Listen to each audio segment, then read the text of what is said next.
Hello and welcome back to Bookish. Today I want to do a book review. This is the first book review I'm doing of a booktuber's book.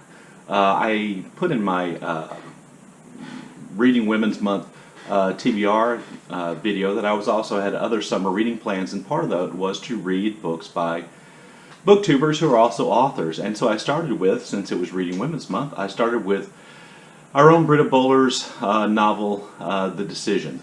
This was the first booktuber book that I read, and it's the first one I'm going to review. Now let me make something clear, and this is something that I made clear in that TBR video at the beginning of the month. Britta Bohler has not asked me to review the book. She's not given me a copy of the book. I purchased the book because I wanted to read it, because I find Britta to be fascinating, and I love her channel, and I really like the idea of getting to know some of the booktubers that I follow on a different level by getting to know them through their writing. That's something that really interests me. Having said that, you should know that this is going to be the most biased book review probably in the history of BookTube. There are two reasons for that. Number one, I think Britta's great. I love her channel. I love to hear her thoughts about books. I love the series she does. I love her sense of humor, and I love the fact that she doesn't take any bullshit from anybody. I like that a lot. The second reason why this is going to be completely biased is that the subject of this book is really one of those things that's right up my street. I'm that person who loves reading about authors. I love reading author biographies. One of the areas of my own research and writing was a biography of an author. I love the idea of getting inside the head of creative people, writers and otherwise. So there's no doubt this is a biased review. So the plot of The Decision essentially follows the decision of German Nobel Prize winning author Thomas Mann in deciding whether or not to publish a letter in which he will denounce Hitler's Nazi government. If the letter is published, he will more or less be exiled from Germany.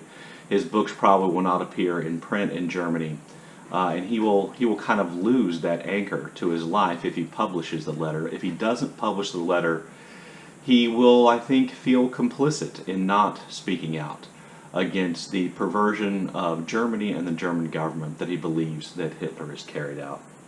So the action takes place over one weekend in January of 1936. But to be honest with you, the subject, or excuse me, the novel ranges well beyond just the events of that weekend. In discussing and all the motivations and ideas and kind of inner turmoil that Mann experienced in trying to make this decision, Britta covers all kinds of subjects from his life. His home in Munich, which he loved and which he's going to have to give up. His relationship with other German writers, those in exile and those who are not. The split that the Nazi takeover of the German government caused in the creative and the writing community. The relationship between Mann and his children. Mann's own sexuality. She discusses his relationship with his wife, his neediness, and how much he relied on his wife as a wife for strength. And ultimately, she discusses, Mann's idea of what it meant to be a German, and what his responsibilities as a German citizen actually were. Britta must have done a tremendous amount of research. She's able to really effectively place Mann in homes, in offices, in pieces of furniture, in rooms in the various homes that he occupied, on woodland paths, in his own garden. It's just really intimate in the sense that you feel like you are there looking over Mann's shoulder, or maybe you're a fly on the wall observing all these things happening, and she renders this in incredible detail. The prose is clear, it's crisp, it's descriptive without ever being ostentatious or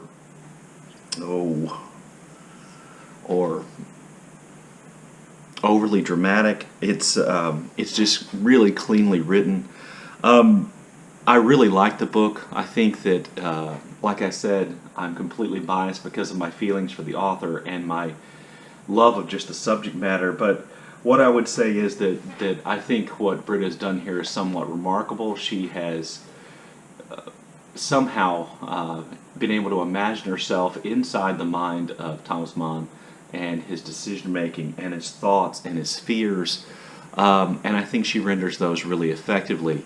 But ultimately, I think the subject of the book is more what it means to be a citizen of a country. What did it mean to be German? What does it mean to be a citizen of a country whose government is off the rails, whose government is destroying the very things about the society in which you live?